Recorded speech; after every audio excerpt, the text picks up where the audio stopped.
ebibbo by'ekika ng'ogamba nti oli musiraamu okkiriza nti la ilaha illa Allah, ate eno ng'olinayo empewo z'ekika zoteekyerera tikwe tagenda kukusonyiwa Allah tabaraka wa ta'ala. Allah subhanahu wa ta'ala wayaghfiru ma duna dhalika liman yasha, alisonyiwa ekirala kyonna nga si shiriki. Kyonna kyali bayagadde ekirala alikikola ki naye nga si ki, tagenda kwagala Allah kusonyiwa shiriki.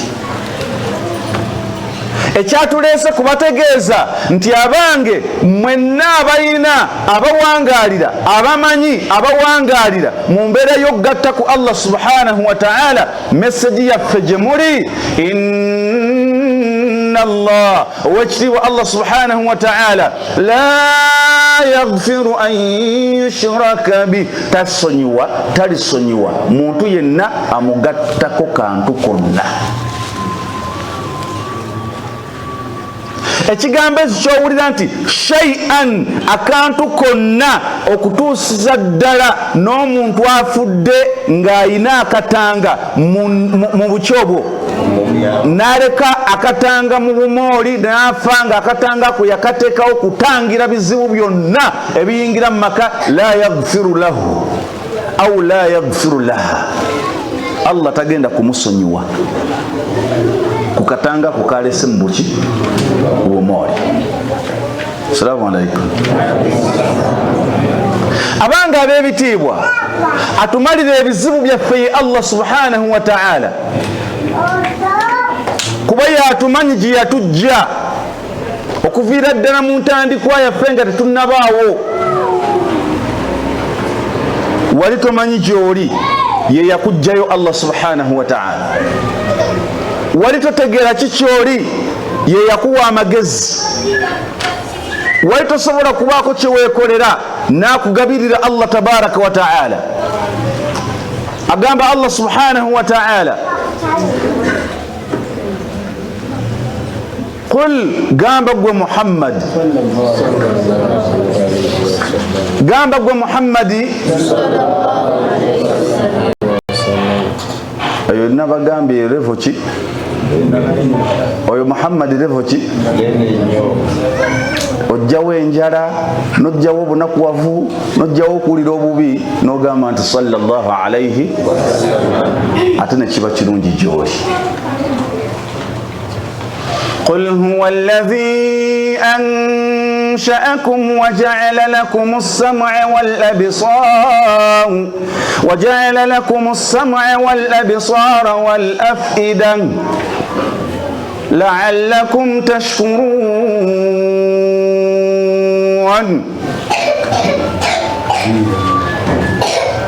هي آية الآخر في سورة الملك.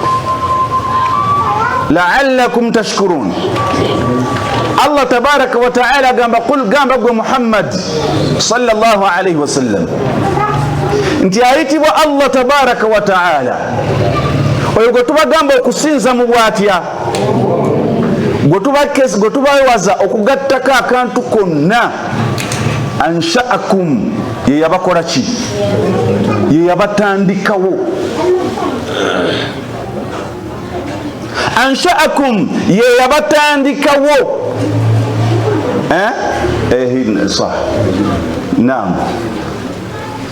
Ye yabatandikawo Allah subhanahu wa ta'ala, ibda khalqukum, bifonga temunna tondebwawo. Ye yabatandikawo Allah subhanahu wa ta'ala. Idhan bwe yabatandikawo n'abateekateeka, n'abateeka mu mbuto z'abanyammwe, n'abafulumya, n'abakola atya. Wallahu akhrajakum min butuni ummahatikum. Allah tabaraka wa ta'ala yabafulumya okubajja mu mbuto z'abanyammwe. By the time mwafulumiranga mukuva mu mbuto z'abanyammwe, la ta'lamuna shay'a, mwavayo temuyina kantu konna kemukola ki, kemumanyi. Nga temuyina kantu konna kemumanyi, muli green. وجعل لكم السمع والأبصار والأفئدة. الله تبارك وتعالى نابا فولي ما صنع غلبا نابا فولي ما تواغا ولدا نابا ويمتما جتغيرا. oyo Allah subhanahu wa ta'ala yabikoye kibuzo kiri nti lubaale yali waawo. Assalamu alaikum wa rahmatullah. Wallahu akhrajakum. Owekitiibwa Allah subhanahu wa ta'ala ye yabafulumya mu mbuto z'abanyammwe. akhrajakum min butuni ummahatikum, ye yabajjayo mu mbuto z'abanyammwe. Abasawo basobola okukola bye bakoze ne bateekateeka enteekateeka zaabwe okulaba ng'ovaayo bw'atala Allah tovaayo. Abakyala ne banywa eddagala ne banywa omululuuza ne banywa kyekira kyemuno emumbwa. Ya Rabbi, nosanga oli nga ye ali ku ttaka ly'okutoyinga obulamu bwawe buli. Sibaganye kubanga mmwe mumanyi oba tuli bumu, naye ki kyenjagala okubalaga, ne bw'oli ettaka ly'okutooyo ne bw'onywa mumbwa ne bw'okola otya nga tayagadde Allah tabaraka wa ta'ala omuzaale tomukola ki? oba tuli bumu? Ye statement ya Allah jaga nti wallah, ayitibwa Allah tabaraka wa ta'ala khaliqu kulla shay'in akhrajakum, ye yabafulumya okubajja mu mbuto z'abanyammwe mwagenda ovaayo mu mbuto eyo la ta'lamuna shay'a, mwali temwina kantu konna ke mumanyi. yabayamba buyambi Allah tabaraka wa ta'ala waja'ala lakum as-sam'a wal absara wal af'ida, n'abawa okuwulira n'abawa okutegeera n'abawa n'amaaso agakola ki? bwe mwamaze okukula ne mugamba nti balubawa bye babayamba. bwe mwamaze okukula ne mugamba nti muwanga ateekebwa okuba nga ye yawanga ensozi n'emigga. olaba nga tosobola kubeerawo mu nsi nga toyina irizi. okakasa nti tosobola kubeerawo mu nsi nga toyina bibbo. ng'eri yonna Allah tabaraka wa ta'ala yajja kuteekateeka okutuuka wooli, okutuusa ne wooli wennyini akyakuliko Allah tabaraka wa ta'ala. Lwaki tugatta ku Allah subhanahu wa ta'ala? Eirizi gy'ofunye emyaka 4, gy'ofunidde emyaka 3, emyaka 2 gana agavudde emabega, ani akubeereddewo? Ye Allah subhanahu wa ta'ala. Yamalirizeeyo aya ng'agamba nti la'allakum tashkurun, ebyo yabibakolera n'abafulumya mu mbuto z'abanyammwe nga muli balamu, n'abawa obulamu ne mubeerawo ng'asuubira nti oba oli awo munaakola ki? Munaamwebaza. naye abantu mu kifo ky'okwebaza Allah tabaraka wa ta'ala ate bamugattako irizi, bagenda ne basamira, bagenda ne basamira ne bakuba ensaasi. abanga ab'ebitiibwa, assalamu alaikum, eryo dhambi ddene erikuleetera okuwangaalira mu muliro gwa Allah subhanahu wa ta'ala olubeerera n'oluki. ebbanga omuntu yomala ng'ofiiridde ku bushiriku toyinaayo chance, toyinaayo kawenda, toyinaayo buweerero maaso g'owekitiibwa Allah tabaraka wa ta'ala. tubeekesa okuwangaala nga mugatta ku Allah subhanahu wa ta'ala, era mwegendereza ab'ebitiibwa. Allah tabaraka wa ta'ala atugamba baada a'udhu billahi minash shaitani rrajim, alladhina amanu, ababakkirizani Allah subhanahu wa ta'ala, walam yalbisu imanahum bidhulmin, ne batambaza bukkiriza bwabwe na buki na buli azamanya.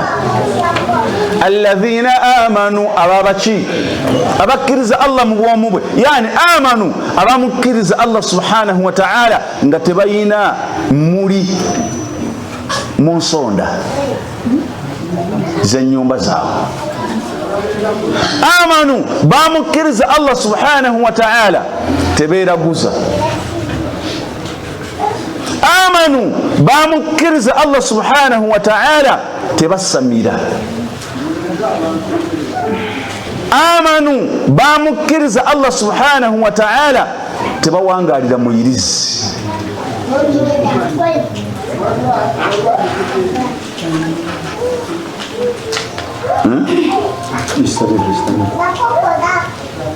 Alladhina amanu ababakkiriza Allah subhanahu wa ta'ala mu bukkiriza bwabwe, walam yalbisu ne batambaza ne batamikisinga ne batagattaganya obukkiriza n'obulyazamanya.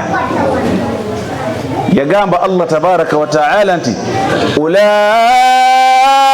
lahumul amun wa hum muhtadun. Abo nno mwana wattu be bagenda okwesiima era be bagenda okulungamizibwa. Njagala tusinzire ku aya eyo tusobole okufuna ensonga y'okwawula Allah subhanahu wa ta'ala.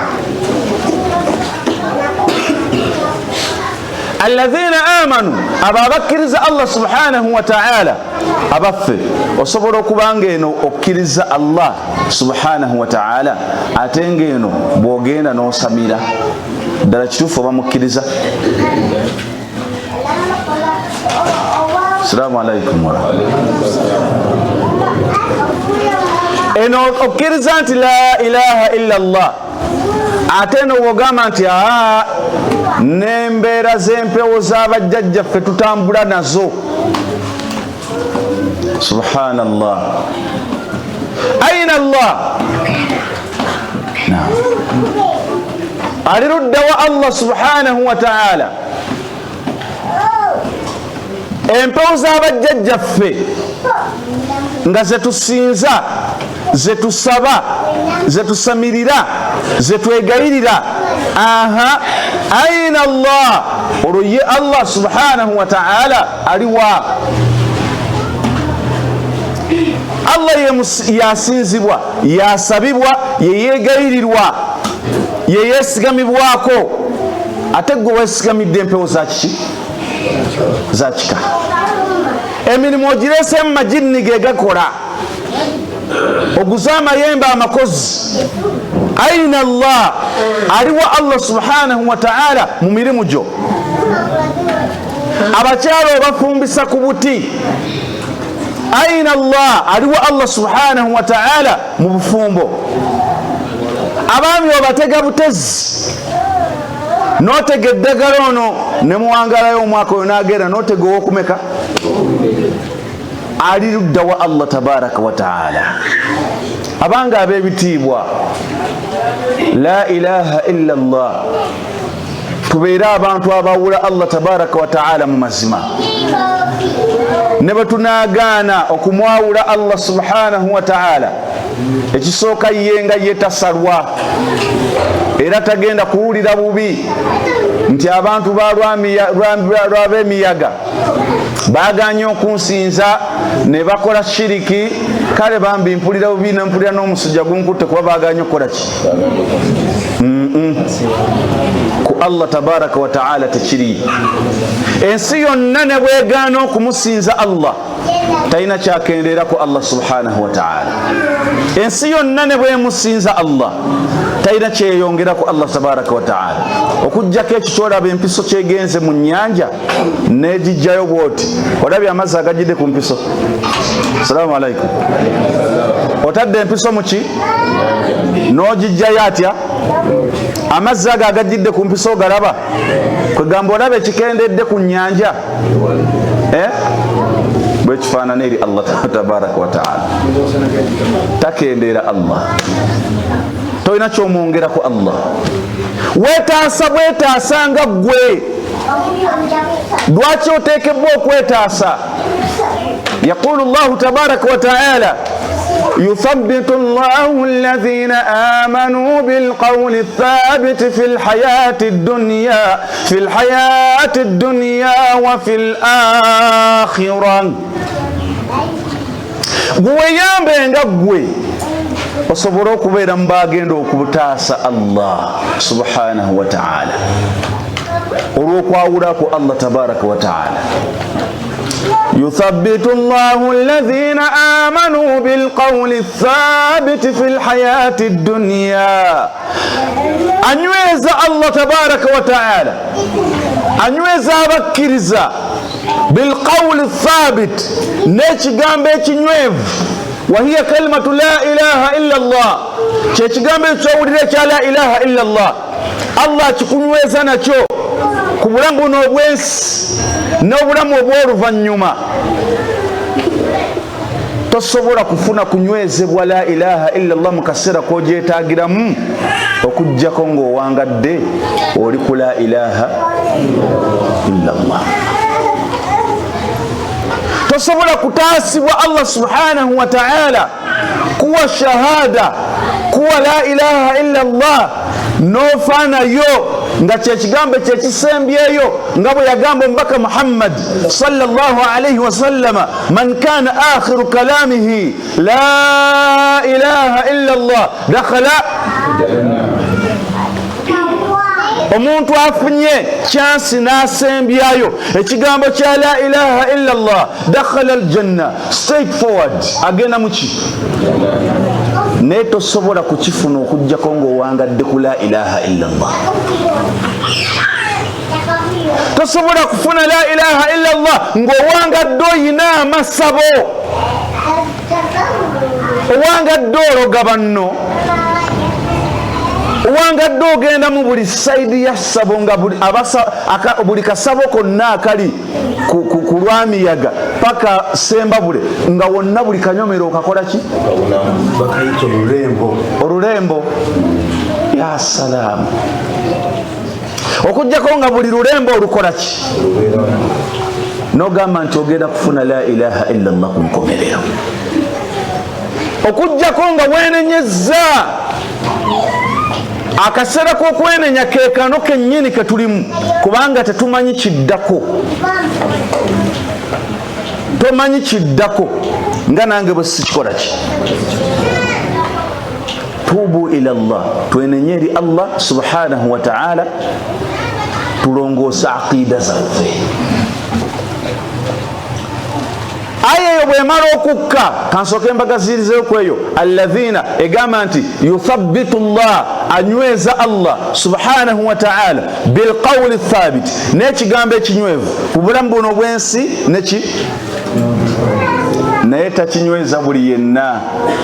alladhina amanu abo abakkiriza Allah abo abalina tawhidi bokka banyweza nakyo Allah subhanahu wa ta'ala. abawangadde ng'obulamu nebukaluba butya tebasobola kugatta ku Allah subhanahu wa ta'ala. obwavu nebufaanana butya basigala bakola naye nga tebakoze shiriki.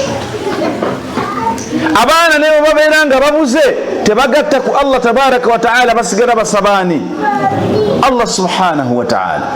banyweza nabo nakyo ekigambo ekyo ekya la ilaha illa Allah. Allahu akbar. Saba Allah kusasire. Musiraamu, essaawa zino otambula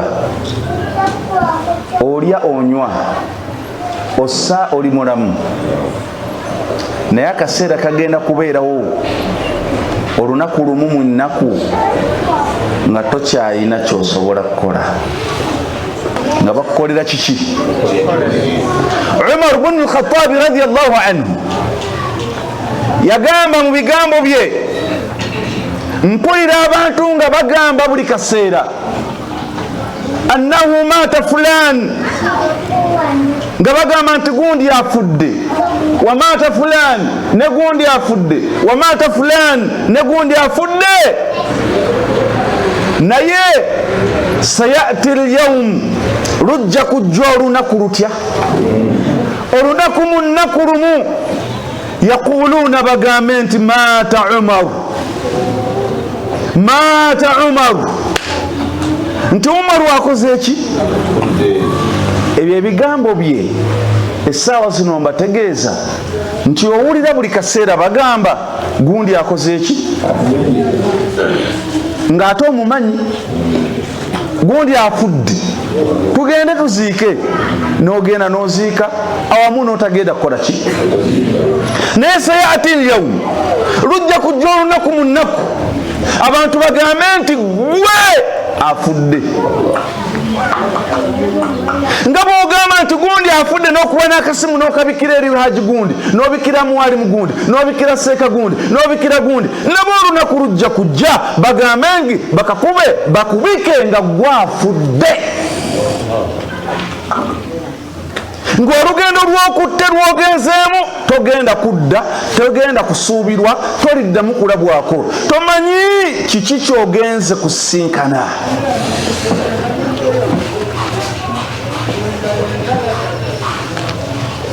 bwe tulongoosa aqiida zaffe enzikiriza zaffe ne tusinza Allah mu bwomu ne tutamugattako kintu kyonna tugenda kwesiima mu maaso ga Allah tugenda kubeera balungi mu maaso ga Allah tabaraka wa taala tugenda kumusinkana Allah tabaraka wa taala ng'ebyenyi byaffe bisanyufu ng'ebyenyi byaffe bimusinkana Allah tabaraka wa taala nga bigenda kuyingizibwa jjana ala abange inna awliya Allah mukitegere mukimanye nti mikwano gyani ja Allah subhanahu wa ta'ala la khawfun alayhim tejigenda kufuna mukutiisibwa wala yahzanun era tejigenda kunakuwazibwa inna awliya Allah mazima ddala mikwano gyani tesobola kuba mukwano gwa Allah okujjako ng'oyawula Allah tosobola kubeera mukwano gwa Allah tabaraka wa ta'ala ng'oyinayirizi tosobola kuba mukwano gwa Allah tabaraka wa ta'ala nga ku mulimu gwo waliwo eddagala liwasimbawo tolimu mubakwano ba Allah la khawfun alayhim wala hum yahzanun mikwano gya Allah tekigenda kutiisibwa tekigenda kubanga njina kuwazibwa bamalayika bagenda okujja nga mikwano gya Allah tabaraka wa ta'ala amaze okuginyweza ne aya ejije mbasomedde yuthabbitu Allahu alladhina amanu bilqawli thabiti fil hayati dunya wa fil akhirah bamalayika bo bagenda okujja obulamu buvaawo ne baziba kateni essaawa zino obanga waliwo agenda essaawa zino kati wano we tuli tolaba nti buli omu olaba abantu wano bangi bateekawo kateni eyo neekulabisa nga toyina muntu yenna gw'olaba ng'okujjako olaba ebitonde bimeka bamalayika wali mu maaso go babiri ne bakuteekateeka ne bakuzinga ne bakuvyawo nga ffe tulaba musiraamu oba wakyenyoola okyatwenyolera mukaawo mu mwoyo tebannagukola ki kasaba mala okujja kalla agamba Allah tabaraka wa ta'ala kalla nedda abantu mwe mukola ki musaaga idha balagati taraqi bakumala okuŋŋaanyizibwa omwoyo ne gusembezebwa ne gutuusibwa wano mu ddookooli ne guba guteeka ne baguleeta paka muki mu ddookooli wano waqiila man omuntu ono bamubuuza nti kati ani mukugu ki mulogo ki akulira ettembo ki olulembo akulira olulembo ki kika kya muntu ki, kika kya ddogo ki, kika kya pasita ki, kika kya seeka ki, kika kya jjembe ki, kika kya muzimu ki ekiyinza okuzzaayo omwoyo wansi osigale ng'oli mulamu nga teri nga gugenda bugenzi maaso ga Allah subhanahu wa ta'ala n'ekyannaku gugenda olesa irizi, gugenda olesa amasabo, gugenza olesa banno, gugenza olesa shiriki mu famire yo, abaana bo balekedde ebizibu ebigenda okuwangaala emyaka n'emyaka olw'okubanga wabisangawo mu bajjajjaabo. Akulabudde Allah subhanahu wa ta'ala omwoyo guno ogenda okutuuka mu ddookooli nga oli mulamu, ng'oli musiraamu, ng'oli mu bantu abagenda okwesiima eri Allah. Ayuha almuslimun, abanga abasiraamu, unsiikum bitaqwa Allahi azza wa jalla, mbalaamira okutya Allah tabaraka wa ta'ala, okutiina Mukama Ruhanga, mbalaamira okumutiina Allah subhanahu wa ta'ala. Bwe tutaamutya Allah tabaraka wa ta'ala, akaseera agenda katuleetera Allah tabaraka wa ta'ala nga kazito, nga kazibu, nga kaki musiraamu nkiddamu, akaseera agenda kukaleeta Allah nga kaki. Eyo irizi teyina kyegenda kuyimiriza ku malayika ngezze. Nkukakasa nti newobwanga gwakulira abalogo beesemba bule bonna. Wallahi thumma wallahi, ndayira Allah oluvannyuma nziramu okulayira, malayika bwebanga ezza okutwala tegenda kufunamu buzibu bwonna, tegenda kufuna buzibu bwonna.